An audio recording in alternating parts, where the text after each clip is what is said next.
જય જય શ્રી ગોકુલેશ. સત્સંગમાં આજે આપણે સર્વપ્રથમ ગુસાઈજીની વધાઈ આજથી બેસી છે એટલે પેલા એનું વધાઈ ગાન થશે.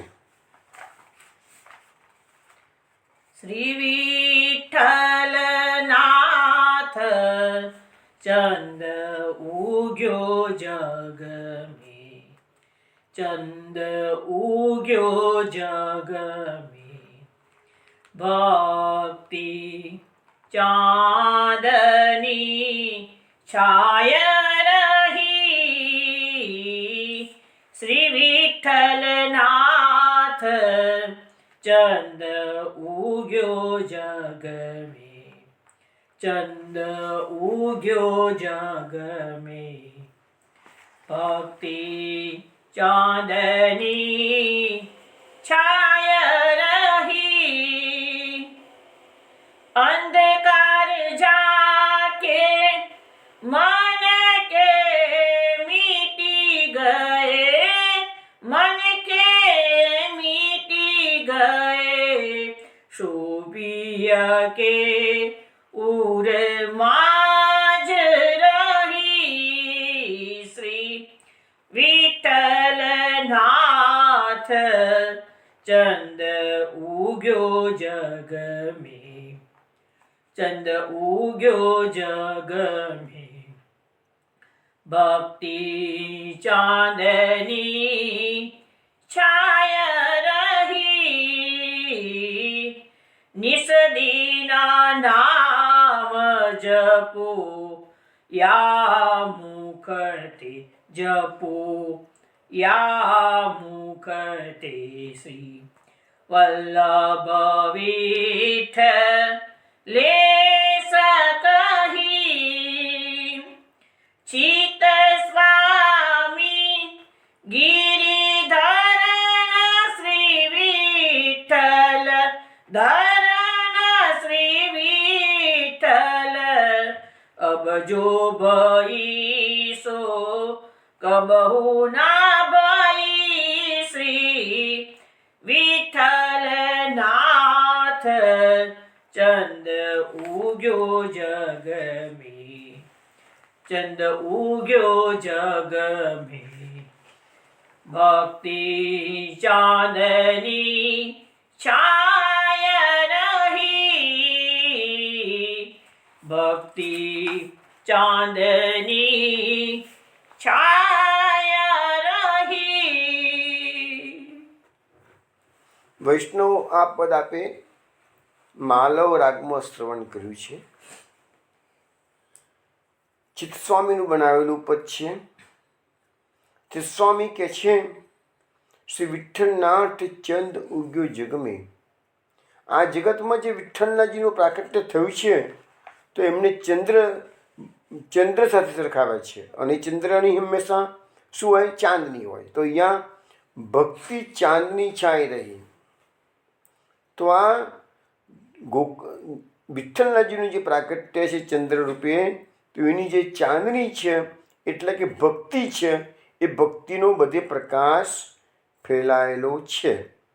એ પ્રકાશના કારણે શું થાય છે? અંધકાર જાકે મન કે મીટ ગઈ. આ ભક્તિ રૂપી ચાંદનીનો પ્રકાશ બધા ભક્તોને મળ્યો છે. એટલે મનની અંદર જે અંધકાર હતો, કલીનો અંધકાર, અજ્ઞાનનો અંધકાર, એ બધો અંધકાર દૂર થઈ ગયો. સો પિયે કે ઉર માઝ રહી. અને એટલે એ ભક્તો ભગવાનને બહુ વહાલા થયા. એમને હૃદયમાં ભગવાને પોતાના ભક્તોને આવા અંધકાર દૂર થઈ ગયો છે, જ્ઞાન પ્રાપ્ત થઈ ગયું છે.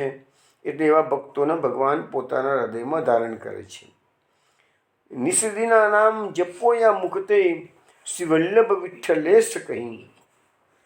ચિત્તસ્વામી કે છે તમારે કે છે આ રાત દિવસ નામનો જપ કરવાનો છે. કયોનો? શ્રી વલ્લભનો, શ્રી વિઠ્ઠલેશનો, એના નામનો તમે જપ કરો કે છે.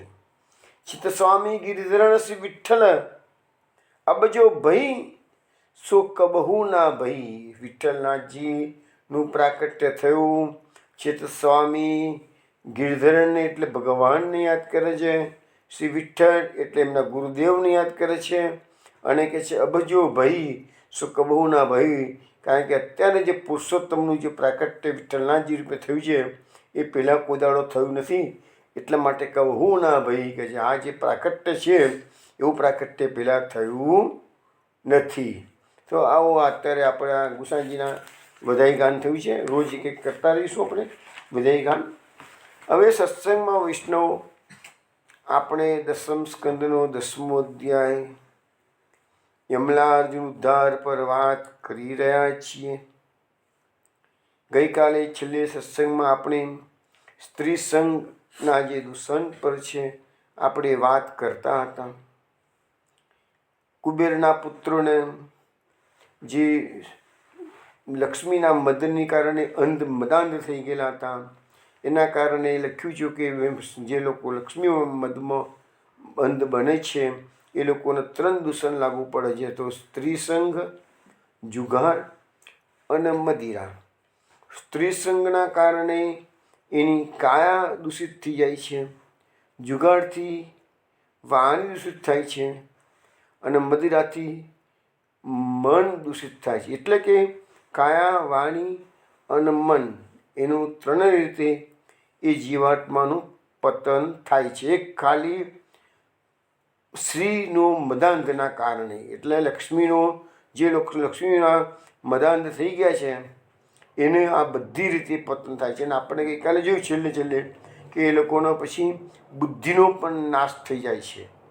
અને એનો રસ્તો બી મહાપુરુષે આપણને બતાવ્યો છે કે એનો રસ્તો જે છે એ સદબુદ્ધિ કેવી રીતે આવે, તો સત્સંગથી આવે. પણ લખ્યું હતું ગઈકાલે મહાપુરુષે સમજાવ્યું હતું કે જે લોકો લક્ષ્મીનો પૈસામાં અંધ બની ગયા છે એ લોકોનો સત્સંગમાં અધિકાર નથી, એટલે મીન્સ કે લોકો સત્સંગમાં આવતા જ નથી હોતા. હવે આપણે ગઈકાલે છેલ્લે જે આ બધા જે દૂષણો છે એના પર આપણે વાત કરતાં સ્ત્રી સંઘ પર જે શ્રીમદ ભાગવતની અંદર અલગ અલગ જગાએ સ્ત્રી સંઘના દૂષણની જે વાતો કરેલી છે એ થોડી વાતો આપણે કરવાનું કાલે શરૂ કર્યું છે. હવે છેલ્લે આપણે યાતિના ચરિત્ર પર વાત કરતા હતા.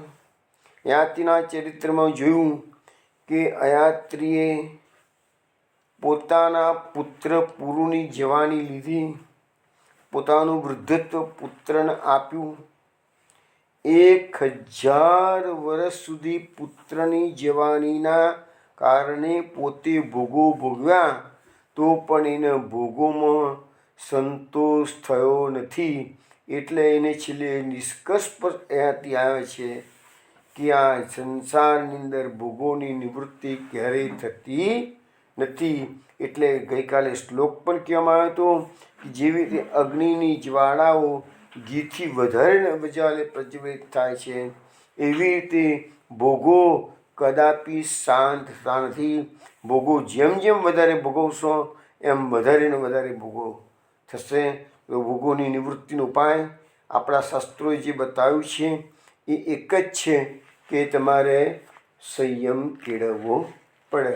અને બીજો જે ઉપાય આપણને મહાપ્રભુજીએ જે બતાવ્યું છે એ બતાવ્યું છે કે ભગવદ્ ધર્મ સામર્થ્યાત વિરાગો વિષય સ્થિર. આ મહાપ્રભુજી ઉપાય બતાવ્યો. આપણા શાસ્ત્રો સંયમની વાતો કરે છે. મહાપ્રભુજીએ ભગવદ્ ધર્મમાં તમે ઓતપ્રોત થઈ જાઓ. મહાપ્રભુજી સમજાવે છે તીવ્રેન ભક્તિ યોગેન, એટલે તીવ્ર ભક્તિ યોગથી આ બધા દૂષણોનું શમન થઈ જશે. હવે એ જે સ્ત્રી સંઘની જ્યારે આપણે વાત કરીએ છીએ તો પુરુષો માટે સ્ત્રી સંઘ અને સ્ત્રીઓ માટે પર પુરુષનો સંઘ પણ એટલો જ બંને માટે એપ્લિકેબલ. એવું ના માનશો કે સ્ત્રી સંઘ આપણે બોલબોલ કરીએ છીએ એટલે ફક્ત પુરુષોને જ એપ્લિકેબલ છે. સ્ત્રીઓ માટે પણ એ પણ એપ્લિકેબલ છે જ. તો આપણા શાસ્ત્ર એટલે શું છે, તો શાસયતિ ઇતિ શાસ્ત્ર. આપણા જીવનમાં જે શાસન કરે છે એનું નામ શાસ્ત્ર. આપણા ભારત દેશમાં રહીએ છીએ તો ભારત દેશના સરકારના જે કાયદા કાનૂન છે એ આપણે પાળવા જ પડે છે ને. અને જો આપણે ન પાડીએ તો આપણને સરકાર દંડ કરે કે કાયદેસરની જે કાર્યવાહી થતી હોય એ કરે જ છે ને. આપણે અલ્ટિમેટલી કાયદાના સકંજામાં આવીએ અને મુશ્કેલી મૂકાઈ જઈએ ને, તો એવી રીતે આ માનવ જીવનની અંદર પણ આપણા પર શાસ્ત્રો શાસન કરે છે. એના બધા નીતિ નિયમો કાયદા કાનૂન એમાં પણ શાસ્ત્રમાં મૂકવામાં આવેલા છે. જો આપણે એ નીતિ નિયમોનું ઉલ્લંઘન કરીશું તો આજે આપણને ખબર નથી પડતી, પરંતુ આ જીવન જ્યારે પૂર્ણ થઈ જશે ને મૃત્યુની પછી જ્યારે જવાનો વારો આવશે પેલી બહાર, તે વખતે તમને ખ્યાલ આવશે કે અરે અમે શું કર્યું, મને કોઈ સમજાવનાર નહોતું, અમે પણ આ ઈશ્વરનો માર્ગ આધ્યાત્મ માર્ગ પકડ્યો હોત. તો આ ભાગવત ગીતા આપણા મહાપુરુષોના ગ્રંથો, મહાપ્રભુજીના 16 ગ્રંથો, આ બધું શા માટે છે? એ આપણને સમજાવે છે કે આ માનવ જીવન દુર્લભ છે અને ડગલે ને પગલે આપણે શાસ્ત્રોને ફોલો કરવા જ પડશે. હવે આ અયાતિ ચરિત્રમાં એક સુંદર વાત લખેલી છે. એમાં આપણને સમજાવવામાં આવે છે. શું લખ્યું છે? માત્રા સ્વસ્રા દુહિત્રા વામ ના વિવિક્તા સનો ભવેત બલવાન ઇન્દ્રિય ગ્રામો વિદ્વાન સમપી કર્ષતિ. આ શ્લોકનો અર્થ એવો થાય છે કે જો શાસ્ત્રો કેટલી મર્યાદાઓ આપણને બતાવે. મેં ગઈકાલે કહું હતું ને કે સંન્યાસી માટે કીધું છે કે કાષ્ઠની પૂતળીને પણ એને સ્પર્શ કરવો નહીં. હવે આપણે સામાન્ય રીતે વિચારીએ અને ભાઈ લાકડાની પૂતળી એના હાથ લગાવે તો હું ફરક પડી ગયું, પણ ના, શાસ્ત્ર ના પાડે છે. હવે શાસ્ત્ર આ ગ્રસ્ત, આપણે લોકો બધા ગ્રસ્ત છીએ, તો ગ્રસ્ત માટે કઈ મર્યાદા આપી છે? જુઓ આ શ્લોકમાં આપી છે મર્યાદા. કઈ આપી છે? પોતાની મા, બેન કે પુત્રી સાથે પણ એકાંતમાં એક આસન પર સ્પર્શ થાય તે રીતે બેસવું જોઈએ નહીં. જો વિચાર કરો, આ શાસ્ત્રો તો આપણા સગા બહેન માટે ને પુત્રી માટે ને માતા માટે પણ આ પ્રતિબંધ મૂકી દે છે કે એની સાથે એક આસને સ્પર્શ થાય એવી રીતે બેસવું જોઈએ નહીં. કારણ કે ઇન્દ્રિયો એટલી બળવાન છે કે તે મોટા મોટા વિદ્વાનોને પણ વિચલિત કરી દે છે. હવે આ જે શ્લોક છે, બલવાન ઇન્દ્રિય ગ્રામો વિદ્વાન સંપિક કર્ષતિ, એના પર મેં થોડા વખત પહેલાં સમજાવ્યું હતું કે જ્યારે વ્યાસ મહર્ષિ ભાગવતની રચના કરી રહ્યા હતા ત્યારે એમનો શિષ્ય જૈમિની ઋષિ એને ઓબ્જેક્શન લીધું હતું કે વિદ્વાન સંપિક કર્ષતિ નહીં પણ અપાકર્ષતિ લખો. ગુરુજી, કર્ષતિ શબ્દ ના આવે, અપાકર્ષતિ આવે. કારણ વ્યાસજીએ કીધું બેટા તને સમય સમજાવીશું. અને પછી આખી કથા સ્ટોરી એ વખતે કહેલી તમને કથા કે ભાઈ પેલી સ્ત્રી સંધ્યાકાળે આવે છે, જૈમિની ઋષિ આશ્રમમાં એકલા હતા અને છેવટે જૈમિની ઋષિ એ સ્ત્રીમાં ફસાય છે. એ બધી વાતો આપણે થઈ ગઈ, રિપીટ નથી કરતો. ત્યાર પછી અંબા માતાના મંદિરે જાય છે અને વ્યાસજી ઓટલા પર બેઠેલા છે અને વ્યાસજી કહે છે બેટા કર્ષતિ કે અપાકર્ષતિ? તારા શિષ્ય બોલે છે ગુરુજી કર્ષતિ. તો એ આ શ્લોક છે, આ ભાગવતમાં આ શ્લોક આવ્યો ને તો એનું આ વાત છે. તો કહેવાનો મતલબ એવો છે કે આ બધા શાસ્ત્રોના નિયમો ફોલો ના કરો અને તમે તમારા મન પર વધારે પડતો વિશ્વાસ મૂકી દો તો પછી શું છે, પતનનો માર્ગ પકડવો પડે. અને એ પતનમાં આજે ખબર નથી પડતી. જ્યારે માણસનું પતન થાય છે, પુરુષ હોય કે સ્ત્રી હોય, આજે ખબર નહીં પડે. એને ખબર ક્યારે પડશે? કે જ્યારે દંડ ભોગવવાનો વારો આવશે ત્યારે. આજે તમને કહું, આજે માર્કેટમાં ચારે બાજુ જુઓ તો લોકો ખોટા ધંધા કરતા જ હોય છે, છતાં એ લહેર કરે છે. પણ એ ખબર નથી પડતી એને કે ભાઈ અમે આ ખરાબ કર્મો કર્યા છે, એનું ફળ શું મળશે? એ કોણ જોવા ગયું છે? આજનો લાવો લીજીએ કાલે કોને લીધી છે, બધાના મગજમાં આ જ વસ્તુ ઘૂસી ગયેલી છે. પણ જ્યારે આઈને પડશે તાને પછી કોઈ સમજાવનારનો કોઈ રસ્તો પણ નહીં હોય. એટલે શાસ્ત્રોની વાત આપણે માનવી જોઈશે. હું તમને થોડા જે ભાગવતમાં તો ઘણું લખેલું છે પણ થોડુંક અત્યારે બતાવી રહ્યો છું. હવે એક આપણે 11મા સ્કંદની અંદર 17મા અધ્યાયમાં શ્રી કૃષ્ણ ભગવાન ઉદ્ધવજીને વર્ણાશ્રમ ધર્મોનું વર્ણન કરતા કહે છે યસ્ત્વા શક્તમતિર્ગેહે પુત્ર વિત્તે સ્નાતુરમ સ્ત્રૈન કૃપંદિર મુદો મમાહમ ઇતિ બદ્ધતે. એટલે કેમ કહે છે કે હે ઉદ્ધવ, જે લોકો ઘર પરિવારમાં જ આસક્ત થઈ ગયા હોય છે અને સ્ત્રી પુત્ર ધનની કામનામાં ફસાઈને હાયાઈ કરે છે અને મૂઢતાવશ સ્ત્રી લંપટ અને કૃપણ હું અને મારુંના ચક્કરમાં પડી જાય છે તેઓ તો આ સંસાર સાગરમાંથી ક્યારેય મુક્ત થઈ શકતા નથી. આગળ ભગવાન કહે છે ઉદ્ધવજીને, અને આવા લોકો હંમેશા એવા વિચારો કરે છે, અરે રે મારા મા બાપ વૃદ્ધ થઈ ગયા છે, મારો છોકરો હજુ નાનો છે, હું જો આ ધર્મની અંદર ઉટપૂટ થઈ જઈશ તો મારી સ્ત્રી અને મારા બાળકો બધા અનાથ થઈ જશે, દુઃખી થઈ જશે, તો પછી કેવી રીતે જીવશે? ના, મારે એ લોકો માટે પણ મહેનત કરવી જ પડશે.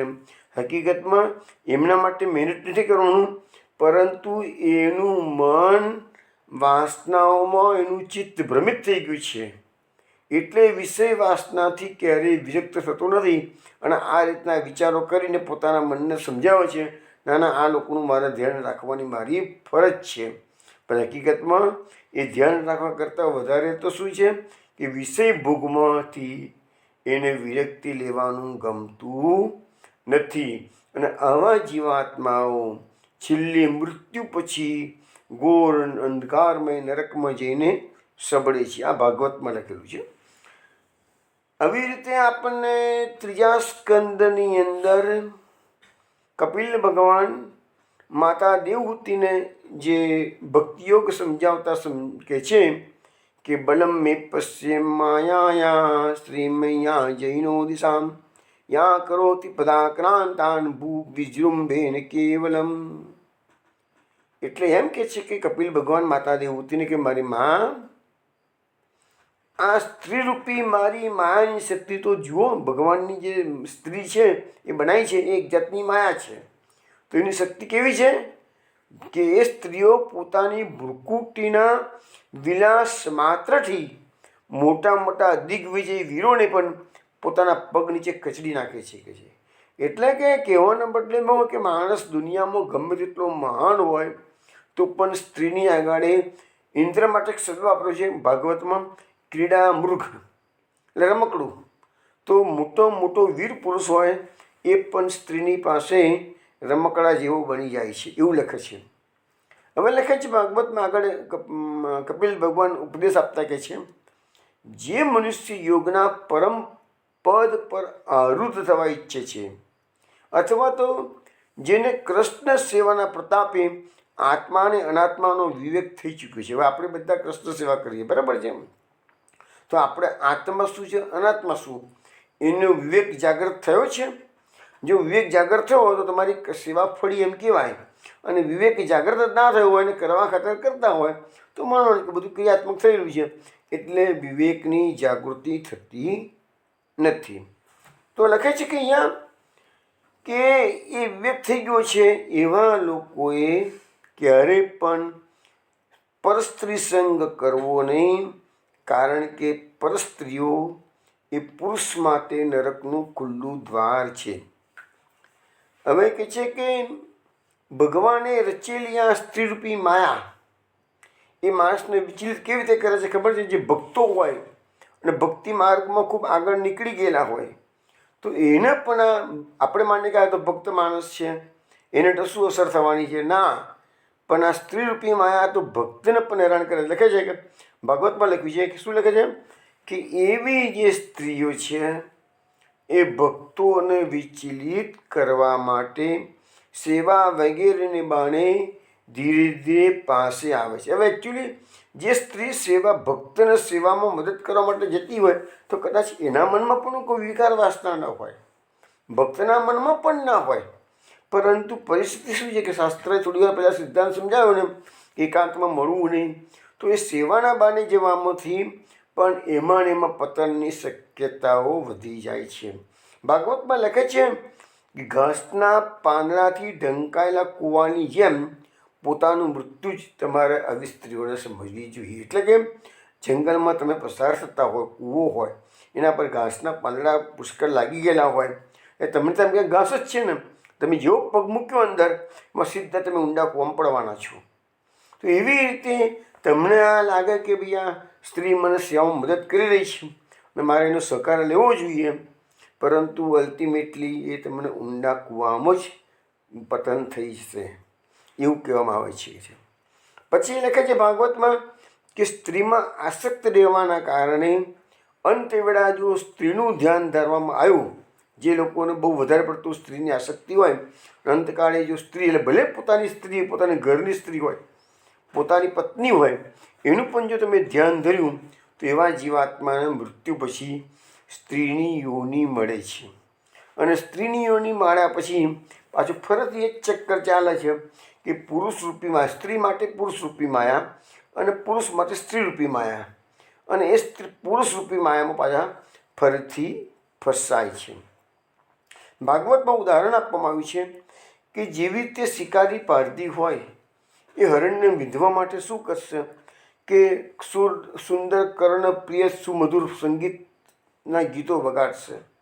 અને હરણ કેવા છે? સંગીત પ્રિય હોય છે. એટલે હરણ જે દિશામાંથી સંગીત વાગતું હશે સુંદર કર્ણ પ્રિય, એ દિશામાં હરણ જશે. અને પેલો પારધી શિકારી ઝાડની ઓઠે છુપાઈ રાહ જોઈને જ બેઠો હશે. જેવું હરણ નજીક આવે પેલું સંગીત સાંભળવા માટે તો તરત એને બાણ મારીને વિધી નાખશે.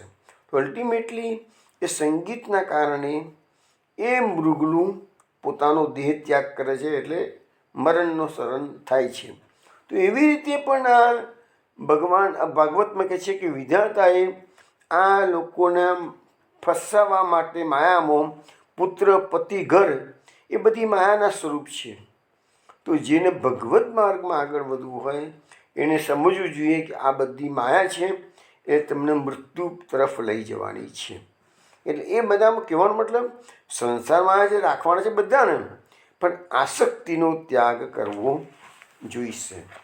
હવે આપણને આગળ આપણે જોઈએ છીએ તો 10મ સ્કંદમાં 51મા અધ્યાયમાં મુચકુંદ રાજાની સ્તુતિ આવે છે.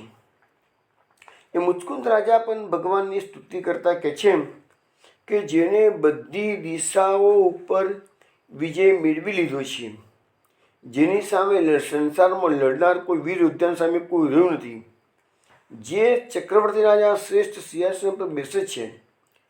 મોટા મોટા રાજાઓ જે ચક્રવર્તી રાજાના ચરણોમાં માથું નમાવે છે, પણ એવો ચક્રવર્તી રાજા જ્યારે વિશેષ સુખ ભોગવવા માટે અંતઃપુરમાં સ્ત્રીની પાસે જાય છે, ત્યારે તે સ્ત્રીના હાથનું રમકડું બની જાય છે, પાળેલો પશુ જેવું બની જાય. એવું ભાગવતમાં લખ્યું છે, પાળેલું પશુ બની જાય. આટલો મોટો ચક્રવર્તી રાજા પણ સ્ત્રીની પાસે પશુ તુલ્ય આવી બની જાય છે કે છે.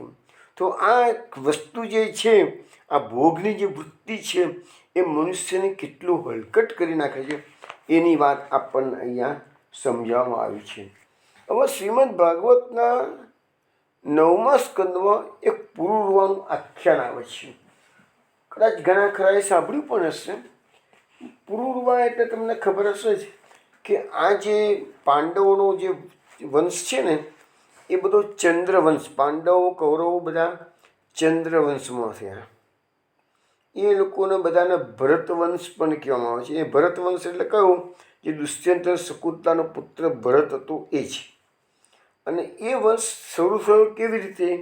તો ચંદ્રનો પુત્ર હતો બુધ, અને બુધના લગ્ન થયા હતા ઈલાની સાથે. આ પર ઈલા પાછો પુરુષ પણ છે અને સ્ત્રી પણ છે. એ વાત આજે નથી કરતા, એ આપણે 9મા સ્કંદમાં કરીશું. અત્યારે આપણે પુરુરવાની વાત લાગી છે એટલે. તો બુધ અને ઈલાના ગર્ભમાંથી જન્મ થયો છે પુરુરવાનો. આ પુરુરવા ચક્રવર્તી રાજા છે, અને સ્વર્ગની અંદર ઇન્દ્રની જે સભા ભરીને બેઠા છે, તો એક દિવસથી નારદ ગયા અને ત્યાં જઈને પૃથ્વી પરના જે ચક્રવર્તી રાજા પુરુરવા છે એના રૂપ, ગુણ, ઉદારતા, શીલ, સ્વભાવ, ધન સંપત્તિ, પરાક્રમ આ બધાના વખાણ કર્યા. ભરી સભામાં પુરુરવાના સ્વર્ગમાં નારદજી વખાણ કરે છે. તો જે ત્યાંની સ્વર્ગની અપ્સરા જે ઉર્વશી હતી, એ પુરુરવાના પરાક્રમ એના સૌંદર્યનું વર્ણન સાંભળી ને એકદમ એ કામાસક્ત થઈ ગઈ. એને થયું કે આવો પુરુષ જોડે જો મારા લગ્ન થાય તો આવો પુરુષ મને ગમે. એટલે સ્વર્ગની અપ્સરા જે ઉર્વશી હતી એ પૃથ્વી પર આવે છે, પુરુરવાને મળે છે. એની પાસે એને જોયું તો જોયું ખરેખર નારદજી જે વખાણ કર્યા હતા એના કરતાં પણ પુરુરવા તો વધારે સૌંદર્યવાન છે. અને પછી એ તો લખ્યું કે સાક્ષાત કામદેવની મૂર્તિ જ જેવો સુંદર છે કે છે. ઉર્વશીએ કીધું કે રાજન, તમારામાં આસક્ત કઈ અપ્સરા ના થાય કે છે. તમને ભગવાને આવું સૌંદર્ય આપ્યું છે, તમે આવા પરાક્રમી છો, આવા ચક્રવર્તી રાજા છો. એટલે પુરુરવા પછી એને ઓફર કરે છે, તું મારી સાથે વિહાર કર. તો એ ઉર્વશીને પણ ગમી ગયું પુરુરવા. પુરુરવાનું ઉર્વશી ગમી ગઈ છે. આ આખ્યાન નવમા સ્કંદમાં આખ્યાન છે. નવમા સ્કંદમાં 14મો અધ્યાય છે કે છે. તો ઉર્વશીએ પુરુરવાની જોડે કન્ડિશન કરી છે, હું તમને સુખ આપીશ કે છે, પણ મારી 3 કન્ડિશનો છે. એ કન્ડિશન તમારે ફૂલફિલ કરવી પડશે કે છે. તો શું? પહેલી એક કહે છે કે મારી પાસે ઘેટાના 2 બચ્ચા છે, એ હું તમને સોંપું છું, તમારે એને સાચવવાના, રક્ષણ કરવાનું કે છે. પુરુરવા તો ચક્રવર્તી રાજા હતો, તો 2 ઘોટાના બચ્ચા સાચવવા એના માટે શું મોટી વસ્તુ હતી. બીજી કન્ડિશન ઉર્વશીએ કરી છે, હું માત્ર ઘીનો જ આહાર કરીશ કે છે. પુરુ રાજા પાસે બધું હતું, સારું. અને ત્રીજું કન્ડિશન કરી છે કે હે રાજન, સહવાસના સમય સિવાય હું તમને હંમેશા વસ્ત્રમાં વિભૂષિત થયેલી જ જોઈશ. એટલે મીન્સ કે વસ્ત્રવિહીન હું તમને સહવાસનો સમય ન હોય તે વખતે વસ્ત્રવિહીન જોઈશ નહીં. આ 3 કન્ડિશનો હોય તો હું તમારી સાથે વિહાર કરું. પુરુરવાએ 3 કન્ડિશનો ઓકે કરી દીધી. ચાલો કશો વાંધો નહીં, મંજૂર છે બધું કે છે. અને પછી ઉર્વશીએ કામશાસ્ત્ર પ્રમાણે પુરુરવા સાથે વિહાર કરવા લાગી. અને બંને જેના દેવતાઓના જે વિહાર સ્થાનો છે, ચૈત્રરથ ભગવત, તમને કદાચ ખબર, સ્વર્ગનું અંદર જે ઉદ્યાન છે ને એના નામ બધા ભગવતમાં આપેલા છે. ચૈત્રરથ, નંદનવન, હજુ પણ બીજા છે, પણ અહીંયા 2 લખેલા છે. તો એ બધા ઉપવનોમાં, ત્યાંની ઘાટીઓમાં વિહાર કરવા લાગ્યા. અને ઉર્વશીના અંગમાંથી કમળના કેસર જેવી સુગંધ નીકળતી હતી. અને રાજા પુરુરવાએ ઘણા વર્ષો સુધી ઉર્વશી સાથે આવો આનંદ વિહાર કર્યો.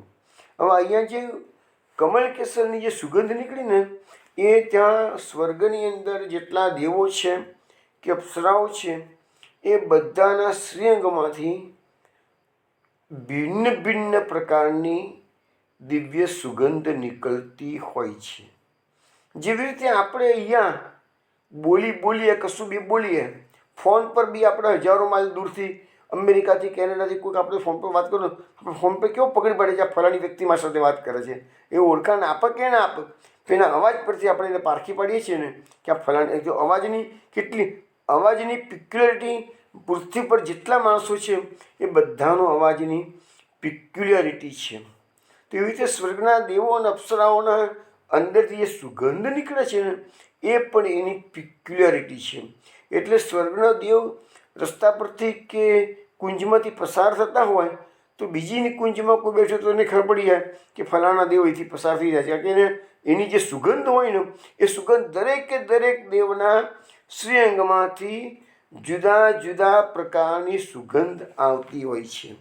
તમે કોઈ આડો કલ્પના કરે, આમાં શાસ્ત્રોમાં બધા વર્ણન તો અમુક બીજી વસ્તુ શું છે કે આપણા શાસ્ત્રોમાં પૂરા વર્ણન નથી મળતાના, પણ જે ઋષિ મુનિઓને, જે મહાપુરુષોને જેટલી અનુભૂતિ થઈ હોય એટલું જ વર્ણન કરે. ભગવાન પુરાનું જે રહસ્ય છે એ પૂરું પ્રકટ કરવા દેતા નથી. અને આ વસ્તુ આખી જે મૃત્યુ પછીનું રહસ્ય, મૃત્યુ પછીનું આપણું જીવન ઘણું લાંબુ આનંદ છે, એ બધી વસ્તુઓ ટોટલી રહસ્યમય છે. ખૂબ વસ્તુ આપણને પ્રકટ કરવામાં આવેલી છે. તો એવી રીતે આ સ્વર્ગની અંદર દેવો, અપ્સરાઓ બધાની જે દિવ્ય સુગંધો નીકળે છે, એ એમની એક આગવી પહેચાન છે. હવે આવી રીતે ઘણા વર્ષો સુધી વિહાર કર્યો છે. હવે આ બાજુ શું થયું કે ઇન્દ્ર એકલો પડી ગયો છે. નો ડાઉટ સ્વર્ગમાં તો ઘણી અપ્સરાઓ હતી, પણ આ બધી અપ્સરાઓમાં જે શ્રેષ્ઠ અપ્સરા છે એ ઉર્વશી છે. ઉર્વશી ઘણા વખતથી સ્વર્ગમાં જોવા નથી મળતી. એટલે ઇન્દ્રે પૂછાયું કે ઉર્વશી દેખાતી કેમ નથી? તને કોઈકે ખબર આપી તો ઘણા વર્ષોથી કે જે પૃથ્વી પર જે ચક્રવર્તી રાજા પુરુરવા છે એની સાથે વિહાર કરેલી છે, એની સાથે આનંદ પ્રમોદ કરેલી છે. એટલે હવે ઇન્દ્રને તો ઈર્ષા આવી. ઇન્દ્રે તરત જ ગંધર્વોને હુકમ કર્યો, જાઓ તમે કહે છે પૃથ્વી પરથી અને અપ્સરાને પાછી લઈ આવો કહે છે. હવે પેલો આ તો ચક્રવર્તી રાજા પુરુરવા, એની સામે ગંધર્વોનું તાકાત છે લડવાની. એટલે એ લોકો શું કર્યું કે એને ખબર હતી કે ઉર્વશીને આ બે ઘેટા બહુ પ્રિય છે. એટલે અડધી રાતે પેલા ગંધર્વો આવ્યા છે અને ઘેટાને ઉપાડીને ચાલતે પકડી. એટલે ઘેટાએ પછી અવાજ કર્યો, બે બે બે બે કરવા મળ્યું. ઉર્વશીએ પુરુરવાને જગાડ્યો અને કીધું છે કે મારા ઘેટાને પેલા લોકો લઈ જાય શકે છે. ઘોર અંધારી રાત નથી અને પુરુરવા વસ્ત્રવિહીન અવસ્થામાં દોડ્યો, કારણ કે જો વસ્ત્ર પરવા ઊભો રહે ત્યાં સુધીમાં તો પેલા લોકો કંઈ ને કંઈ નીકળી જાય. એટલે પુરુરવા ખુલ્લી તલવાર લઈ અને વસ્ત્રવિહીન અવસ્થાની અંદર ગંધર્વોને પકડવાના મારવા માટે દોડ્યો છે. ગંધર્વો સમજી ગયા કે હવે અમારું મૃત્યુ આવી ગયું. એટલે ગંધર્વોએ શું કર્યું, એમને તો મૂળ કામ ઇન્દ્રનું કરવાનું હતું. એટલે ગંધર્વોએ બે બચ્ચાને, ગેતાના બચ્ચાને પડતા મૂક્યા અને ચોગાડી એમના શરીરમાંથી દિવ્ય પ્રકાશ રેલાયો, વીજળીના જેવો પ્રકાશ રેલાયો અને જતા રહ્યા. એટલે પેલા બે બચ્ચા જે હતા એ બચ્ચાને લઈ અને પુરુરવા ઉર્વશી પાસે આવે છે કે લે તારા બે બચ્ચા રાખતું કે છે. પણ એ વખતે પેલો વીજળી જેવો પ્રકાશ દૂરથી પેલા લોકો ફેંકતા હતા આ ગંધર્વો, એના કારણે ઉર્વશી પુરુરવાને વસ્ત્રવિહીન હાલતમાં જુએ છે. એટલે ઉર્વશીએ કહ્યું પુરુરવાને કે તમે શરતનો ભંગ કર્યો છે, એટલે હવે હું તમારી સાથે નહીં રહું કે છે, હું પાછી સ્વર્ગમાં જતી રહું છું. હવે પુરુરવાને ઉર્વશી માટે એટલી બધી આસક્તિ હતી કે આ વિરહ પુરુરવા સહન કરી શકે એમ છે જ નહીં. એટલે તો ઉર્વશી તો જતી રહી અને પુરુરવા તો વિબાકડો બની ગયો છે. ઉર્વશીની શોધમાં બધી ભટક્યા કરે છે. પણ ઉર્વશી છેલ્લે એને લખ્યું છે કે એક વખત ઘણા વખત પછી કુરુક્ષેત્રમાં સરસ્વતી નદીના કિનારે ઉર્વશી એને જોવા મળે છે. અને ઉર્વશીને ખૂબ જ કાલાવાલા કરે છે કે તું પાછી આવી જા કે છે અને હું તારા વિરહની અંદર તડપીના દિવસો કાઢી રહ્યો છું. અને એ વખતે ઉર્વશી પુરુરવાના જે વાક્યો કે છે એ ભાગવતમાં લખેલા છે, તમે સાંભળજો. આમાં હું સ્ત્રીની નિંદા કરવા માટે નથી બોલતો, પણ ઉર્વશી પોતે બોલે છે. આ વાક્યો ઉર્વશી પોતે પુરુરવાને કહી રહ્યા છે. શું કહે છે? હે રાજન, સ્ત્રીઓ કોઈની મિત્ર ક્યારેય હોતી નથી. સ્ત્રીઓનું હૃદય અને વરુઓનું હૃદય બિલકુલ એક સરખું હોય છે. સ્ત્રીઓ નિર્દયી હોય છે, એટલે તને છોડીને જતી રહીજો, અમે તો નિર્દયી જ હોઈએ છીએ કે છે, અમને કોઈની પડેલી હોતી નથી કે છે. સ્ત્રીઓ નિર્દયી હોય છે. ક્રૂરતા તો તેમનામાં સ્વાભાવિક જ હોય છે. સ્ત્રીઓમાં ક્રૂરતા સ્વાભાવિક હોય છે. નાની નાની સરખી વાતમાં પણ સ્ત્રીઓ ચીડાઈ જાય છે અને એ સ્ત્રીઓ પોતાના સુખ માટે મોટા મોટા સાહસના કામ કરી બેસે છે અને થોડા સરખા સ્વાર્થ માટે વિશ્વાસ આપીને પોતાના પતિ અને ભાઈઓને પણ મારી નાખે એવી પણ સ્ત્રીઓ આ કળિયુગમાં હોય છે કે છે. સ્ત્રીઓના હૃદયમાં સુરત ભાવ તો હોતો જ નથી. ભલા ભોળા લોકોને ખોટો ખોટો વિશ્વાસ આપીને રીસી નાખે છે અને નવા નવા પુરુષોની લાલચમાં કુલટા અને સ્વેચ્છાચારી બની જાય છે. તો આવો એ સ્ત્રીઓનો, એટલે આ તો કળિયુગના સ્ત્રીઓની વાત છે, પણ બધાના તો બી એવું ના હોય, જ્યાં ધર્મ હોય ત્યાં બધું ના હોય. પણ આ તો જસ્ટ વાત કરું છું કે ભાગવતમાં આવા શબ્દો ઉર્વશી પુરુરવાને પોતાનો છાલ છોડાવવા માટે આ રીતનું એને સ્ટેટમેન્ટ કર્યું છે ને. પછી છેવટે પેલો બહુ જ કર કરે છે તને કે સારું કે હું તારી સાથે દર વર્ષે એક રાત તારી સાથે રહેવા માટે આવીશ કે છે, એવું કહે છે. અને પછી ઉર્વશી પાછી એક રાત એની સાથે રહે છે અને સ્વર્ગમાં જતી રહે છે. હવે આ વાત મેં જેમ કહીને એ 9મા સ્કંદનો 14મો અધ્યાય. પછી ભગવાન જ્યારે ઉદ્ધવજીને 11મા સ્કંદમાં ઉપદેશ કરે છે તે વખતે પાછું પુરુરવાનું આખ્યાન પણ એમાં પણ આવે છે. તો ભગવાન ઉદ્ધવજીને ઉપદેશ કરતા કહે છે કે પુરુરવાને જ્યારે ઉર્વશીનો વિરહ થયો ત્યારે એનામાં વૈરાગ્ય, પાછો બહુ વિરહ થયો વધારે પડતો, ત્યારે એનામાં વૈરાગ્ય પ્રદીપ્ત થયો. એ વખતે એ જે સ્ટેટમેન્ટ હવે પેલું જે બોલી એ ઉર્વશી બોલી. હવે જે વૈરાગ્યની ઉચ્ચતમ અવસ્થા છે અને એને ખ્યાલ આવી ગયો એમ કે સ્ત્રીનો મોહ માણસના પુરુષના માટે હંમેશા પતનનું જ કારણ બને છે. અને એ અતિશય આ ભાગવતમાં શું છે, આ ટાઈપના વૈરાગ્યની યુક્તિઓ ઘણી આવશે. જ્યારે જ્યારે આવશે ને તેનું હાઇલાઇટ કરી કે અલ્ટિમેટલી તો શું છે કે પ્રભુ પ્રાપ્તિ માટે વૈરાગ્ય ખૂબ જરૂરી છે. અને એ વૈરાગ્ય કેવી રીતે પ્રાપ્ત થાય? તો બે રીતે. કો તો તમારા શાસ્ત્રોના વચનોથી તમે મનને સમજાવો, અથવા તો મહાપ્રભુજીની જે થિયરી છે એ પ્રમાણે ભગવત ધર્મ સામર્થ્ય વિરાગો વિશેષ રીતે બેમાંથી એક તો તમારે એપ્લિકેબલ કરવું પડે. તો શાસ્ત્રોના જે વચનો છે હું ત્યારે થોડા સમય હાઇલાઇટ કેમ કરું છું, એટલા હાઇલાઇટ કરું છું. યા શું કહે છે, પૂર્વબા પોતાની જાતને કહે છે કે સ્ત્રીએ જેનું મન હરી લીધું છે તેનું જ્ઞાન વ્યર્થ છે. તેની તપસ્યા, ત્યાગ, શાસ્ત્રોનો અભ્યાસ એ બધું જ નકામું કરે. જો કોઈ માણસ સ્ત્રીથી ઘાયલ થઈ ગયો તો પછી ગમે તેટલો મોટો પંડિત હોય અને ગમે તેટલો મોટો ભક્તિભાવવાળો હોય, બધું વ્યર્થ રહી ગયું છે. આવા મનુષ્યનો એકાંતવાસ અને મૌન પણ વૃથા છે. આગળ મૌન લીધું છે પણ મનમાં ચિત્તમાં તો સ્ત્રી રમતી હોય કે નથી ઘાયલ થઈ ગયેલો છે, તો એ બધું વૃથા છે. પછી લખે છે કે પોતાનું હિત ઈચ્છનારા વિવેકી મનુષ્યોએ સ્ત્રીઓ અને સ્ત્રી લંપટ પુરુષોનો સંગ કરવો નહીં.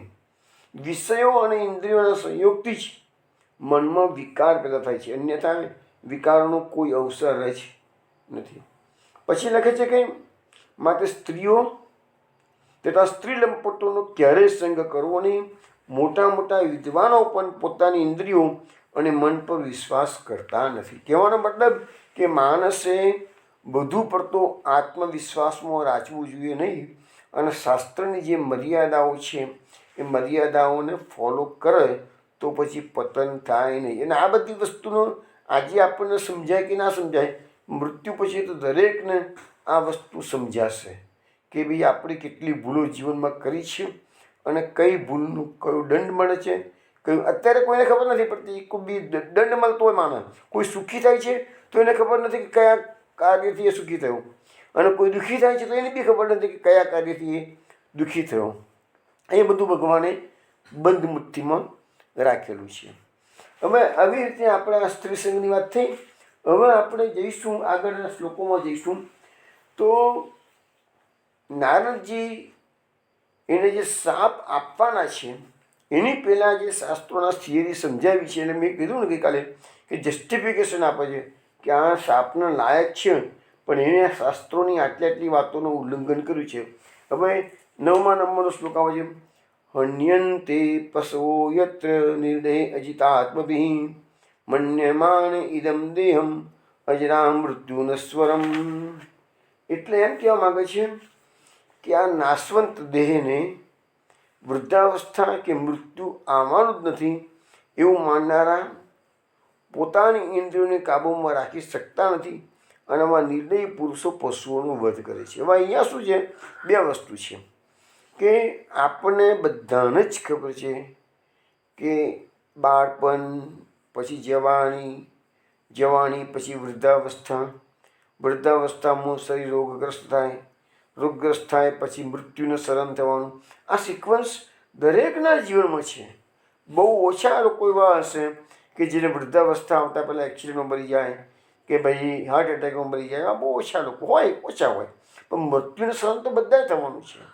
તો અમે કહે છે કે જ્યારે તમારો જે દેહ તમે બહુ શણગાર કરો છો, બ્યુટી પાર્લરમાં પૈસા આપી અને એને અપડેટ રાખવાનો પ્રયત્ન કરો છો, પણ એ દેહ તો એક દાડો બળી જવાનો છે. તો પછી કહે છે તમને એવું ખબર છે તો પછી તમે ઇન્દ્રિયોને શા માટે કાબૂમાં રાખતા નથી? અને એટલું જ નહીં, પણ નિર્દયી પુરુષો પશુઓનો વધ કરે છે. પશુઓનો જે વધ કરે છે એને કેમ લખ્યું છે કે પહેલાંના જમાનામાં શું છે કે યજ્ઞ આગાદી કાર્યો બહુ થતા, અને એમાં જે પવિત્ર પશુઓ હતો એનો વધ કરીને યજ્ઞ કુંડમાં હોમતા હતા. અત્યારે જે યજ્ઞો ચાલે છે ને એમાં યજ્ઞ નથી થતા. અત્યારે આપણે શ્રીફળ હોમીને સંતોષ પામી લઈએ છીએ. પણ એ જમાનામાં હું તમને એક વસ્તુ કહું કે ચલો ભગવાન શ્રી કૃષ્ણ અને અર્જુન, તો ભગવાન જ્યારે હસ્તિનાપુર ગયા તો અર્જુનની સાથે રથમાં બેસી અને એ ગયા હતા ભગવાન, તો તો જે વખતે કાલિંદીજી તપસ્યા કરતા હતા એ વખતની વાત કરું છું. આ ભગવાને વર્ણન કર્યું ને કાલિંદીજીનું ચતુર્થ પત્રાની, તો એ વખતે લખ્યું જ છે એમાં કે અર્જુને શિકાર કરીને પવિત્ર પશુઓ બધા ભેગા કર્યા હતા જે યજ્ઞકુંડમાં હોમવા માટે. તો આવું વર્ણન ભાગવતમાં ક્યારેક ક્યારેક આવે છે. તો એ બધા પશુઓને હોમતા હતા. તો એ શું છે કે વેદોક્ત શાસ્ત્રોક્ત માર્ગ છે. અત્યારે આ કળિયુગમાં એ બધું એપ્લિકેબલ નથી, પરંતુ એ જમાનામાં બધું એપ્લિકેબલ હતું. તો એ જે યજ્ઞ અગાદીનો જે માર્ગ હતો ને, એ કયો માર્ગ હતો? સ્વર્ગની પ્રાપ્તિનો, પ્રભુ પ્રાપ્તિનો નહીં. વેદોમાં કર્મકાંડના 80,000 શ્લોકો છે અને એ બધા શ્લોકો અલ્ટિમેટલી એક જ વસ્તુ બતાવે, તમે આવું કર્મકાંડ કરશો તો આનું ફળ આવું મળશે, આનું ફળ આવું મળશે. એ કર્મકાંડ તમને લઈ જાય છે ક્યાં? સ્વર્ગ સુધી. ભક્તિ માર્ગ તમને લઈ જાય છે ક્યાં? કૃષ્ણની ભૂમિ ગોલોકધામ સુધી, કૃષ્ણ સુધી લઈ જાય, પેલું સ્વર્ગ સુધી લઈ જાય. એટલે એ યજ્ઞ અગાદી કર્મો બધા બંધ થઈ ગયા છે. હવે પશુઓનો હોમ કરતું નથી. હવે મહાપ્રભુજી સુભદ્રીજીમાં લખે છે કે જે લક્ષ્મીના મદદથી દરરોજ ભક્ષણ માટે પશુઓનો વધ કરે છે. હવે જે લોકો નોનવેજ ખાતા હોય એ તો આજે પણ એ બધું એપ્લિકેબલ છે. તો એ કોમળ માંસ માટે પશુઓના બચ્ચા અને કોમળ પશુઓનો વધ કરવામાં આવે છે કે છે. તો લખે છે કે એ બધા પોતાના ઇન્દ્રિયોના સંતોષ માટે એવું સ્વાદિષ્ટ મળે ને એટલે એ લોકો એક એવા દુષ્ટ કર્મ કરે છે કે છે. અને વિષય ભોગ સ્વભાવથી સુખ આપનાર હોય છે, પણ હવે એ સારા એવા બધા ભક્ષણ કર્યું હોય તો એનાથી એ લોકોને ઇન્દ્રિયોનો સંતોષ થાય, બળવત્તર થાય. પણ લખ્યું છે કે તમને ઇમિડિયેટલી તો સુખ મળશે કે છે, પણ સમય જતાં પરલોકમાં એ બધું દુઃખનું કારણ બને છે. અને પરલોક તો આજે મળતો નથી, પરલોક તો દેહનો નાશ થયા પછી મળવાનો છે. તો ધનના બદને લીધે એવા બધાઓ આવો તેઓ ગમે તેવો ખોરાક લે અને વસ્તુ તત્વને જાણતા નથી કે આ નાશવંત દેહ વૃદ્ધાવસ્થાનું મૃત્યુ આવવાનું જ છે જ અને પરલોકમાં જવાનું છે. એ વસ્તુ એ સમજવા તૈયાર નથી. હવે આ બાબતમાં શ્રીમદ ભાગવતની અંદર 4થા સ્કંદમાં પ્રાચીન બરહી રાજાની વાત આવે છે. પ્રાચીન બરહી રાજા પૃથુ રાજાના વંશમાં થયા. પ્રાચીન બરહી રાજાના દીકરાઓ 10, એમ નામ છે પ્રચેતાઓ, જેને કચ્છમાં નારાયણ સરોવર પર જઈને તપસ્યા કરી હતી. શંકર ભગવાને ઉપદેશ આપ્યો હતો, એને રુદ્ર ગીત કહેવામાં આવે છે. તે પ્રાચીન બરહી રાજાને યજ્ઞ અગાદીમાં એટલો બધો ઇન્ટરેસ્ટ હતો કે લખ્યું છે કે સમસ્ત ભૂમંડળને એના જે યજ્ઞ અગાદીના જે કુશ ઘાસ આવે એનાથી આચ્છાદિત કરી નાખ્યું. તો એટલા બધા યજ્ઞો કર્યા હતા કે આખું ભૂમંડળ એના કુશોથી આચ્છાદિત થઈ ગયું હતું કે છે. અને એટલા બધા પશુઓનો વધ કર્યો હતો. તો અને નારદજી પછી આવીને સમજાવે છે, રાજન તમે આટલા બધા પશુઓનો વધ, જો તમે સાંભળો આ ભાગવતમાં લખેલું જ બધું કે આટલા બધા અમે એને લખ્યા પશુઓનો વધ કર્યો છે, બધું શાસ્ત્રોક્ત છે. બધું યજ્ઞ અગાદી કર્મો જે શાસ્ત્રોમાં લખેલા છે. બીજું યજ્ઞ અગાદી કર્મ રાજા ભલે કરે છે, પણ કરાવે છે કોણ? કોઈ ઋષિ મુનિ, કોઈ જ્ઞાની પુરુષ પંડિત કરાવે છે. જાતો તો કરી શકવા નથી.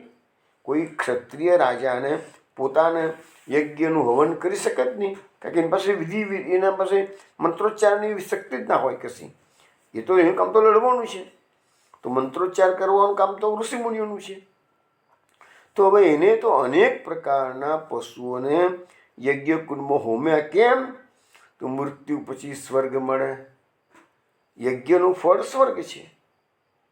તો રાજે સમજાવવા આવે છે નારદજી કે રાજન જુઓ, તમે યજ્ઞોમાં નિર્દયતાપૂર્વક હજારો પ્રાણીઓનો બલિ આપ્યો છે.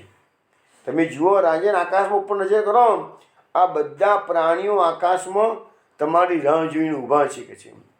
અને બધા તમારા થકી પ્રાપ્ત થયેલી પીડાઓને યાદ કરી અને ક્રોધપૂર્વક બદલો લેવા માટે તમારી રાહ જોઈ રહ્યા છે આકાશમાં કે જ્યારે તમે મર્યા પછી પરલોકમાં જશો ત્યારે એ બધા પશુઓ એમના વજ્ર જેવા શિંગડાઓથી તમને છેદી નાખી શકે છે. તો રાજનને ખબર નહીં, રાજા ત્યાં માણસ કર્મકાંડ બતાવો છો વેદમાં, એટલે મારે પશુઓનો બલિ આપવો જોઈએ, એટલે એને તો આપ્યા કરે છે. પણ એ પશુઓ બધા એનો બદલો લેવા માટે તત્પર થઈને ઊભા રહ્યા છે. તો એ વખતે પછી આ પ્રાચીન બલિ રાજાનો પશ્ચાતાપ થાય છે અને એ વખતે બોલે છે કે યદા યમનું ગૃહણાતિ ભગવાન આત્મભાવિતમ સજાતિ મતિમ લોકે વેદે ચ પરિનિષ્ઠતામ. એટલે લખ્યું છે કે હૃદયમાં વારંવાર ચિંતન કરવાથી ભગવાન જે સમયે જે જીવ પર કૃપા કરે છે તે સમયે તેના લૌકિક વ્યવહારો અને વૈદિક કર્મકાંડની આસ્થા આપમેળે છૂટી જાય છે. એટલે જો અહીંયા પુષ્ટિ માર્ગની પાછી વાત આવી. આપણા પુષ્ટિ માર્ગમાં લૌકિક વૈદિકથી પરની વાત છે, એ વસ્તુ ઘણી વખત સમજાવી ચૂક્યો છું. તો આપણે લૌકિક વ્યવહાર એટલે શું છે? સમાજના નીતિ નિયમો જે ફોલો કરીએ છીએ એ લૌકિક વ્યવહાર થયો બધો કહેવાય. અને વૈદિક કર્મકાંડ શું છે? તો આ જે રાજાએ આટલા બધા પશુઓનો બલિ આપ્યો અને સ્વર્ગની પ્રાપ્તિ કરવા માટે, તે વૈદિક કર્મકાંડ થયો. વૈદિક કર્મકાંડનું ફળ સ્વર્ગ છે. લૌકિક વ્યવહાર સાચવો તો સમાજમાં તમારી પ્રતિષ્ઠા વધે, એટલું જ, બીજું કશું નહીં. તમે સમાજના નીતિ નિયમોનો ફોલો ન કરો તો કંઈ પાપ લાગતું નથી, પણ સમાજના નીતિ નિયમોનો ફોલો કરો તો સમાજમાં તમારી પ્રતિષ્ઠા વધે. પછી બધું આપણા સમાજના બંધારણ પ્રમાણે ભાઈ કરે છે, બસ એટલો જ ફરક પડે છે. લૌકિક વ્યવહાર અને વૈદિક કર્મકાંડ એ મધ્યથી પુષ્ટિ માર્ગ, એનાથી પરનો માર્ગ છે. તો આમ કરી અને નારદજી એ પ્રાચીન બલિ રાજાને બધો ઉપદેશ કર્યો, સમજાવ્યું છે. અને પછી એ રાજાને વાળી લેવા માટે પુરંજનનું આખ્યાન કરવામાં આવેલું છે. એ પુરંજન આખ્યાન એ ભાગવતમાં ચતુર્થ સ્કંદમાં છે. ઘણું લાંબુ છે, પણ જ્યારે ચતુર્થ સ્કંદ આવશે તે વખતે એ આખ્યાન બહુ રૂપક છે, લાંબુ પણ છે, સમજાવીશું. ઘણા સુંદર સુંદર શ્રીમદ ભાગવતમાં સુંદર સુંદર આખ્યાનો છે. રાજા ભરત રાજા જળ ભરત જ્યારે રોહગન રાજાનો ઉપદેશ કરે છે ત્યારે ભવાટવીની વાત કરે છે. બહુ સુંદર કથા છે ભવાટવીની. તો ભવ વત્તા અટવી, ભવ એટલા સંસાર અને અટવી એટલા જીવાત્મા સંસારમાં અટવાઈ ગયો છે, એટલે કે ભવાટવીમાં ભટક્યા કરે છે.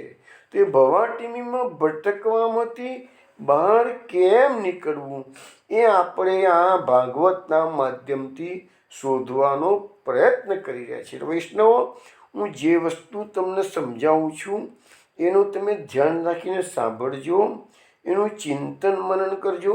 તો ભગવાનની અહીંયા આપણે શ્લોકમાં આવ્યું હતું કે પહેલાં કે ભગવાનનું હૃદયમાં વારંવાર ચિંતન કરવાનું જે ઉપદેશ ભાગવતમાં આપવામાં આવ્યું છે એને સતત વાગોળતા રહેજો, હૃદયમાં ચિંતન કરતા રહેજો, તો ભગવાન એવા જીવાત્મા પર કૃપા કરી અને એનું લૌકિક અને વૈદિક બંને છોડાવી દેશે. હવે અત્યારે શું છે કે મોટાભાગના લોકોને વૈદિકની ચિંતા નથી, પણ લૌકિકની ચિંતા બહુ હોય છે. કારણ કે સમાજ, કુટુંબ, કબીલો આપણે લઈને બેઠા છીએ, સમાજની વચ્ચે રહેવાનું છે, એટલે એ બધું સાચવવું પડે છે. પણ સાચવવામાં શું થાય છે? આપણું જીવન પૂરું થઈ જાય છે. આપણને ખબર નથી પડતી કે ઘડીએ ઘડીએ, સેકન્ડે સેકન્ડે આપણી ગતિ મૃત્યુ તરફની છે. કયું મૃત્યુ, કોનું મૃત્યુ ક્યારે આવશે તો કોઈને ખબર નથી, પણ આવશે તો નિશ્ચિત છે. તો જેટલો સમય તમે બગાડ્યો એટલો સમય તો પાછો તમારી પાસે આવવાનો નથી. તો એ સમય તમારો બગાડ્યો હોય, લૌકિકમાં બગાડ્યો તો લૌકિકમાં બગાડ્યો, પણ બગાડ્યો હોય તો એ તમારો હવે સુધારવાનો પ્રયત્ન કરવો જોઈએ. તો અહીંયા આ દેહ પડવાનો છે એમ માની અને તમે આ જે ઇન્દ્રિયોને કાબૂમાં રાખવાનો પ્રયત્ન કરો, એવું આ શ્લોકમાં આપણને સમજાવવામાં આવે છે. હવે એના પછીનો શ્લોક લઈએ. દેવ સંગીતમ અપ્યંતે કૃમિ વીડ ભસ્મ સંગીતમ બુદ્ધૃક્ત કૃતે સ્વાર્થમ કિમ વેદ નિર્યો યત. આ શ્લોકમાં એમ કહેવામાં આવે છે કે આપણો આ જે દેહ છે એ દેવનો આપેલો છે, એમને છે દેવ જીવ કહેવાય. પણ આ દેહની ગતિ કેવી થવાની છે? તો અંતે તો કીડા, વિસ્તા કે રાખ થવાની છે. આ 3 ગતિ આ દેહની બતાવવામાં આવેલી છે. આ દેહ માટે જીવોનો દ્રોહ કરનાર જીવ પોતાનો કોઈ સ્વાર્થ સાધતો નથી, પણ નરકને જે પ્રાપ્ત કરે છે. હવે તમે થોડી વાર પહેલાં જે વાત કરી ને, જે હિંસાની, પશુઓને મારવાની વાત કરી, તો એ બધું જે જૂના જમાનાની અંદર યજ્ઞાગાદી કર્મો કરતા હતા, એમાં બધા પશુઓને હમતા હતા. તો એ લખ્યું છે કે જીવોનો દ્રોહ કરનારને છેવટે નરકની જે પ્રાપ્તિ થાય છે, એવું અહીંયા ભાગવતમાં આ શ્લોકમાં કીધું છે. જો આ દેહના પોષણ માટે કે ભોગો ભોગવવા માટે તમે જીવોની હિંસા કરો છો, તો આ દેહની ગતિ શું છે? 3 પ્રકારની ગતિ બતાવવામાં આવી છે કે કીડા, વિસ્તા અને રાખ. હવે મહાપ્રભુજી શું કહે છે કે દેહનો 3 પ્રકાર આવે છે. જો આ આપણે અગ્નિ સંસ્કાર થાય, માણસનો મરી ગયો તો ડેડ બોડીનો અગ્નિ સંસ્કાર કરીએ તો એમાંથી એની રાખ થવાની છે. હવે માણસ જંગલમાં જતો હોય, પહેલાંના જમાનામાં જંગલની મુસાફરી થતી હતી અને વાઘ શિકાર બની ગયો અને તમારો આહાર કરી જાય, તો અલ્ટિમેટલી તમારે એની અંદરથી એની ગતિ શું થઈ ગઈ? એમાંથી વિસ્તા થવાની, કારણ કે તો પચાવી દેશે બધી, અને જે કચરો છે બધો વિસ્તારથી નીકળી જશે. એટલે દેહની ગતિ થઈ હતી વિસ્તા થઈ. પછી તમે રસ્તામાં કોઈ જગ્યાએ જંગલમાંથી પસાર થતા હો, ઓચિંતો દેહ પડી ગયો અને મરી ગયા, ડેડ બોડીને કોઈ શોધનાર ના નીકળ્યું, એટલે સંસ્કાર કરનાર ના નીકળ્યું, તો પડી રહ્યું હોય તો ડેડ બોડી, તો કોઈ તો પશુ આવીને ખાઈ જાય અથવા તો સડી જાય. એવી જગ્યાએ હવાવાળું જગ્યાએ પડી હોય તો સડી જાય. તો સડી જાય તો એમાં શું થશે? છેવટે કીડા પડશે. તો આ દેહની 3 ગતિ થઈ. કો તો રખ્યા એટલે રાખ, કો તો કીડા, અને કો તો એનું મળ. આ 3 પ્રકારની ગતિ થઈ ગઈ છે. તો આ દેહ, જે દેહ આપણે શૃંગાર કરીએ, દેહને પાલન પોષણ કરીએ, દેહને વિષય ભોગવીને દેહને વિષય ભોગવવા માટેનું સારામાં સારું એને સુખી રાખવા માટે પ્રયત્ન કરીએ દેહને, પણ એની ગતિ તો આ જ છે કે છે. તો આ બધામાં જે લોકો પડેલા છે એ બધા છેવટે નરકને પ્રાપ્ત કરે છે. એટલે કે જે લખ્યું છે કે સ્ત્રીઓનો સંગ કરનાર વિષય પુરુષો પોતાનું હિત સામો છે તે સમજતા નથી. હવે આગળ કે છે, આ જે દેહ જેને આપણે પાળી પોષીને તૈયાર કરીએ છીએ, બહુ સાચવીએ છીએ દેહને, બધા લોકો સાચવે છે. તો હવે દેહના માટે નારદજી થોડાક પ્રશ્નો પૂછે છે આપણને. ભાઈ આ દેહ છે, આટલી બધી આપણે ચિંતા દેહની કરીએ છીએ. આમાં આગળના શ્લોકમાં કહે છે નારદજી, તો આ દેહનો માલિક કોણ? અન્નદાતા એનો માલિક છે, પિતા કે માતાના પિતા એના માલિક છે, અથવા તો દેહને કોઈ ઉપાડી જાય એનો માલિક છે. આ દેહને કોઈ ખરીદી લે, પહેલાંના જમાનામાં ગુલામ પ્રથા હતી ને, તો ખરીદવાની વાત ચાલતી હતી ને, તો જે ખરીદી લે એનો માલિક છે. આ સાધારણ દેહનું ઉત્પત્તિ સ્થાન કે લયનું સ્થાન આ પ્રમાણે અનિશ્ચિત છે. માટે કોઈ પણ વિદ્વાન પુરુષ દેહને પોતાનો ગણી પ્રાણીઓનો વધ કરણી માટે દુષ્ટ પુરુષ આવું નિંદિત કર્મ કરે છે. એટલે પ્રાણીઓનો વધ, જે વિષય સુખ ભોગવવા માટે, આજે પણ સારા ઘરના લોકો નોનવેજ ખાતા હોય છે. અમે એવા બ્રાહ્મણોને પણ જોયેલા છે, ઓળખીએ છીએ કે બ્રાહ્મણો નોનવેજ ખાતા થઈ ગયા છે. હવે આપણે એમ થાય કે બ્રાહ્મણનો દેહ તો કેટલું ઉચ્ચ જ્ઞાતિ કહેવાય. આપણે આજે પણ ગામમાં, અમારા લુણાવાડા ગામમાં અમે ગયા હોઈએ, કોઈ નાત ચાલતી હોય તો બ્રાહ્મણ આવ્યા હોય ને, તો અમદાવાદ, વડોદરા કે મુંબઈમાં હોટલમાં ખાવા જતા હોય, પણ અમારે ત્યાં આવે ને તો અમારા વાડીમાં અમારી જોડે બેસીને જમવા ના બેસી શકે. ના ભાઈ કે અમે તો ઊંચી જ્ઞાતિના છીએ કે છે. એટલું બધું પાડતા હોય છે કે આજે પણ પાડતા હોય છે એવા બ્રાહ્મણો. બ્રહ્મભોજન અલગ રીતે થતું હોય, પણ બધા એવા નથી હોતા, પણ એવા અમુક લોકો કે એ લોકો ભ્રષ્ટ થઈ ગયા છે બધા. તો એ આપણને એક કોમેન્ટ કરવામાં આવે છે ભાગવતની અંદર કે એમાં બધા દુષ્ટ પુરુષો આવું નિંદિત કર્મ કરે છે. તો આ દેહ કોણ? તમે જે દેહ માટે આવું નિંદિત કર્મ કરો છો, અલ્ટિમેટલી જે ટેસ્ટ મળે છે, સ્વાદ મળે છે, એ તો દેહને મળવાનો છે ને. પછી શું? તો દેહ માટે તમે સ્વાદ લીધો ને, ભોગ ભોગવ્યા તો સુખ તો દેહને મળ્યું ને. તો દેહ કોનો પણ એવા નારદજી આપણને આની અંદર પ્રશ્ન કરેલો છે. મહાપ્રભુજી સુબોધનીયમાં જણાવે છે કે ભાઈ આપણા દેહ છે એની ઉત્પત્તિ બે પ્રકારની છે. એક તો જન્મ સમય જે દેહ માતાના ગર્ભમાંથી બહાર નીકળ્યો એ જન્મ સમયની ઉત્પત્તિ કહેવાય. અને બીજું જન્મ પછી નિત્ય નિરંતર આ શરીરની વૃદ્ધિ થતી જાય છે. એટલે ઉત્પત્તિ પહેલાં પણ થઈ અને પછી પણ થઈ. પછી જન્મ લીધો ત્યાર પછી પણ દિવસે દિવસે જે બાળક તાજેતરનું જન્મેલું છે એ મોડ 3-3.5 કિલોનું હોય અને જ્યારે જવાનીમાં આવે ત્યાં સુધીમાં તો 50-55-60 કિલો અને કોતો એનાથી વધીને 100 કિલો 125 કિલોના પણ માણસો જોઈએ. તો જન્મથી અગર 3 કિલો વજન હતું અને પછી 100-125 કિલો કે 50-60 કિલો સુધી એ બોડી પહોંચી ગયું. તો એ દેહની વૃદ્ધિ થઈ કે ના થઈ? દેહની વૃદ્ધિ થાય છે જ. તો એ દેહ ભલે અનિત્ય છે છતાં પણ એની વૃદ્ધિ નિત્ય છે. હવે કહે છે કે તો આ દેહ જે દિવસે દિવસે વધે છે તો એ દેહને અન્ન જે આપે છે એ અન્ન આપનારનો આ દેહ અન્નમય છે. દેહ તો અન્નમય છે, દેહનું પોષણ અન્નથી થાય છે. તો દેહ આપનારનો છે એટલે દેહ અન્ન આપે. હવે બની શકે કે મા બાપે જન્મ આપ્યો હોય અને છોકરો ઉછરીને ત્રીજા ઘરે જ મોટો થતો હોય છે. અમારા ત્યાં ડૉક્ટર મનુભાઈ શાહ સત્સંગમાં ઘણા વર્ષો સુધી આવ્યા. અત્યારે તો ભગવત ધામ પહોંચી ગયા છે. પણ એ મને એક વાત કહેતા હતા કે એમ કે હું વર્ષો પહેલાં એમ કે અમદાવાદની સિવિલ હોસ્પિટલની અંદર મેડિકલ ઓફિસર તરીકે જોબ કરતો હતો.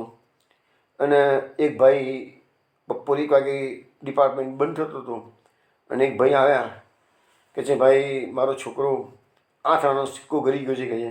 ડૉક્ટર સાહેબ તાત્કાલિક ચેક કરો ને. હવે ડિપાર્ટમેન્ટ તો બધું બંધ થઈ ગયો હતો એટલે પેલો ગભરાયેલો હતો કે જે મારી પાસે આવ્યો કે છે. એટલે મેં કીધું ભાઈ હું જોઉં એક્સરે ટેકનિશિયન જતો રહ્યો ના હોય તો તારો ટેસ્ટ કરી આપું. તો વિચાર લાગે ડિપાર્ટમેન્ટ ખુલશે તાન તમે આવજો. પણ પેલો ગભરાયેલો હતો કે છે. એટલે પછી જોયું તો એક્સરે ડિપાર્ટમેન્ટ બંધ થયો નહોતો અને ટેકનિશિયન બંધ કરવાની તૈયારી જ કરતો હતો ડિપાર્ટમેન્ટને.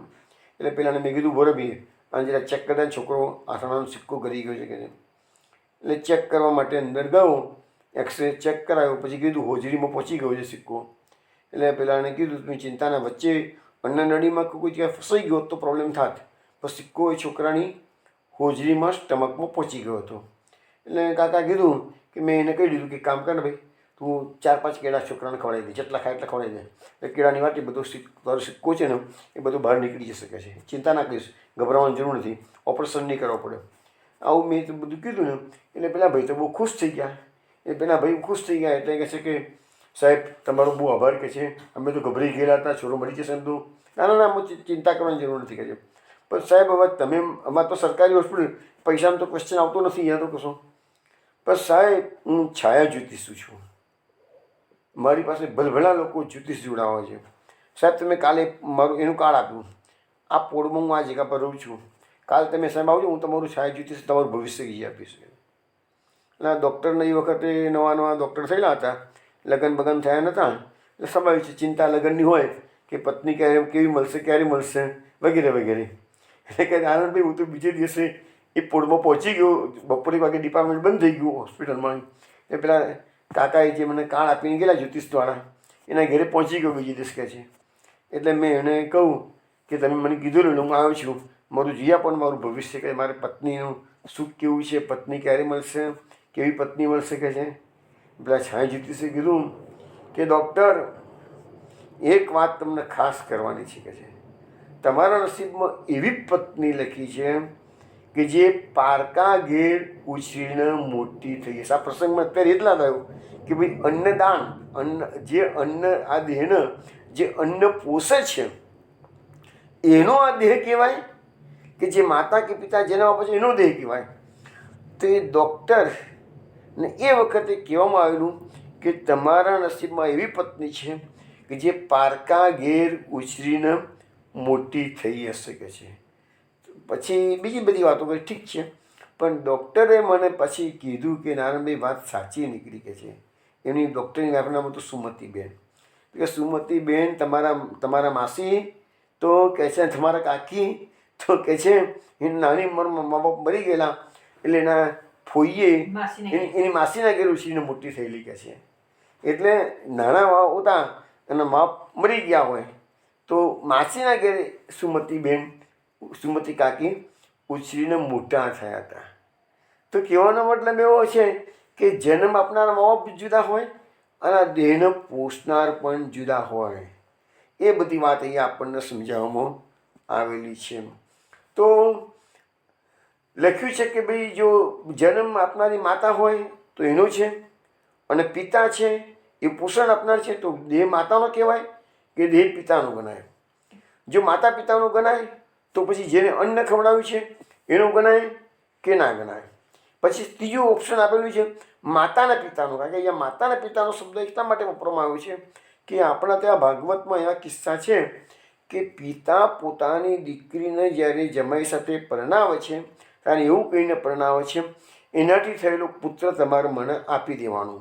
તો એને પુત્રિકા પુત્ર કહેવામાં આવે છે. અને એ વસ્તુ જાણીતી છે એ મનુ રાજાના કેસમાં. એ મનુ રાજા એ પોતાની પુત્રી આકુતિ એ જ્યારે પરણાવી હતી કોની સાથે? રુચિ પ્રજાપતિ સાથે પરણાવી હતી. તાને કહ્યું હતું કે એનાથી જે પુત્ર થાય એ તમારે મને આપી દેવાનો. તો એનાથી યજ્ઞ નારાયણ અને દક્ષિણાનું જોડકું ઉત્પન્ન થયું. તો યજ્ઞ નારાયણ છે એ મનુ રાજાને આપી દેવામાં આવેલા હતા. તો એ પુત્રિકા ધર્મ ભાગવતમાં બધું લખેલું છે. એ પુત્રિકા ધર્મ કહેવાય છે કે છે. એટલે પિંડદાનથી માતા પિતાનો ઉદ્ધાર, પણ એવો જ પુત્ર હોય એ પિંડદાનથી માતા પિતાનો ઉદ્ધાર કરી શકે છે. પછી કહે કે ગુજરાતના જમાનામાં ગુલામ પ્રથા હતી. ગુલામ જે ગુલામીઓમાં એની બોલી બોલાય અને જે લઈ જાય તો શું દેહ એનો ગણાય? અથવા તો પછી કહે છે કે જંગલમાં જતા હોય પશુઓ ફાડી ખાય તો શું દેહ એનો ગણાય? એટલે કહેવાનો મતલબ કે આ દેહ કોનો? એટલે એ બધાનો જવાબ છેલ્લે આપવામાં આવેલો છે કે આ દેહ કોઈનો નથી, આ દેહ કોઈનો છે જ નહીં. ભલે આપણે કહીએ કે આનો છે, માતાનો પિતાનો પાલન પોષણ કરનારનો, પણ આ દેહ કોઈનો નથી. એ આગળ એનું છેલ્લે નાશ થવાનો છે. તો વૈષ્ણવ આજે આપણે આટલે સુધી લઈએ બરાબર છે. તો આ દેહની માલિક કોણ અને આ જે દેહની ગતિ છે, આમ તો બધી વાત મહાપુરુષજી પ્રમાણે થઈ ગઈ છે. ભાગવતમાં એક બે શ્લોકો બીજા પણ આપેલા છે. એક શ્લોક કાલે પાછા રાત્રે 8 વાગે મળીશું ત્યારે આપણે જોઈશું. અને પછી જે ધન છે એ ધર્મ અંધ બનેલા માણસો તો ભગવાન એના પર કેવી રીતે કૃપા કરે છે એ બધી વાતો કાલે આપણે લઈશું. જય શ્રી કૃષ્ણ. જય શ્રી ગોકુલેશ. જય શ્રી ગોકુલેશ.